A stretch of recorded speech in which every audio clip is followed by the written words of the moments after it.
Married at First Sight, season 14, episode 5, Jasmina and Michael. And if y'all missed this episode, don't worry about it, because Jasmina is the same place she was last week. She's still cold, boring, and negative. I'm going to start calling her the Ice Princess, because you know what? She has very little personality. Very little. I really can't believe I was so fooled by Jasmina, but every week it just gets worse and worse. Nothing gets better, and I'm just so disappointed in this couple. And I'm mainly disappointed in Jasmina. I see good in Michael, but you know who I don't? I don't see nothing from Jasmina. I don't get nothing from her. Nothing. You know, they get with Katina and Olajuwon, and they start talking about, you know, can we see why the experts paired us together and all this other kind of stuff. And Jasmina says, yeah, I can see how they paired us together. We have a lot of things in common. And then Michael says, yeah, you know what, we do have a lot of things in common. And so then Michael says, you know, but one of the things that, you know, we have in common may not be so great because we're both opinionated and stubborn. Self-awareness, exactly. That's what I say, Michael, that's exactly what I say. But you know what Jasmina says? Jasmina says she can see both sides. No, you can't. She's so self-aware. Can somebody get this girl a mirror? Can somebody get her a mirror, please? And get it quickly, because she's able to see everything that Michael is in, but she doesn't see anything that she's not. Get a mirror, girl. You're opinionated and stubborn, and you do not see both sides of it. Not at all. Not one bit. You know, Michael's aware. He's aware. He's basically saying he knows he can be dogmatic. He can be these types of things. But the problem is Jasmina doesn't see it. And you know what? Katina gave him some good compliment. He said, you know what? Self-awareness is the key. At least you're self-aware. And she was really trying to talk to her friend and say, you know what? At least he's self-aware. That's the first step to correcting something. The problem with Jasmina is Jasmina ain't even on step 1, which is self-awareness. She has no self-awareness. So there is no help, no hope for her doing anything different, because she don't even think she got a problem, and she got a big one.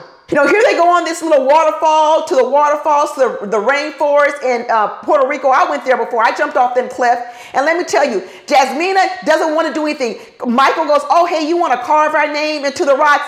I don't know if it's going to work. She's so negative. I can't stand it. You know, things like, you want to get in the water? I don't want to get in the water. I don't want to get in the water. What do you do, Jasmina? What do you do? Do you do anything besides complain? Do you know how to have fun? Do you know how to laugh? Do you know how to do anything? You can't even swim. This is ridiculous. What kind of fun can you have? They talk about, her mother talked about she needs someone who's vulnerable. And now I see why she needs someone vulnerable, because Jasmina's not vulnerable. She doesn't open up. She wants someone else who's vulnerable, but she doesn't know how to be vulnerable. She doesn't do anything. She doesn't know how to let loose. And then she goes on and says, oh, well, you know, she finally admits it. She says, I'm a diva. I like to complain in the beginning, but then sometimes I go along with it. There you go. And you think that's something you want to brag about on camera? You think that's something good? No, it's not. You basically admitted what we all know. You like to complain, and what you want to do is you want someone to fuss and fight with you, and then eventually you want to come around. Don't nobody want to fuss and fight with you, Jasmina.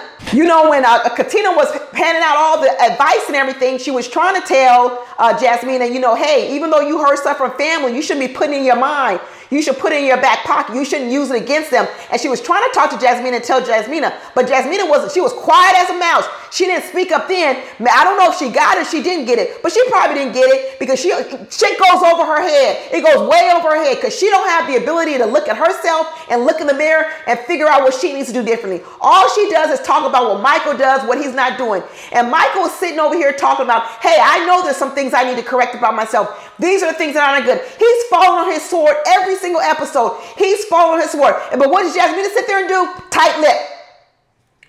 Ice Princess. Like she ain't got nothing she needs to do. We've had 6 episodes and Jasmina has not admitted one thing, not one thing she needs to do differently. That's a problem. I mean, when Michael was sitting there pouring out his heart, talking about, you know, how what he needs to do differently, and how he was saying that, you know, when his wife hurts him, he's got to do better on the way that he responds and the words that he chooses. Jasmina's sitting there like an ice princess, just sitting straight up, looking straight ahead. You know what? Is she reaching out to him, giving him a hug or giving him something comfort, saying, thank you for acknowledging that, giving him a smile or something reassuring? No. You know, when Olajuwon was doing it, you saw Katina lean into him, let him know that, hey, I appreciate you saying that. I appreciate that you're hearing me. But no, Jasmina, she just looks straight ahead. Like the Ice Princess. She ain't got nothing for him. You know what? And then she wants to concentrate on his reaction. She doesn't want to concentrate on the first part of his sentence when he said, listen, hey, You say things that hurt me. Does Jasmina want to look at that? Does she want to look at what she does to hurt him? No. She just wants to concentrate on what he needs to do differently. This girl, she needs to look in the mirror. And then she talks about how she's ready to go home. What? So she can go back to her routine. All she wants to do is go home and look at Korean soap operas and all this other kind of stuff. Like I said, women need to develop something different. No man wants to sit at home and watch Korean soap operas all night. And that's what Jasmina wants to do. She's boring. She talks about she needs someone vulnerable. She needs somebody fun because she is boring.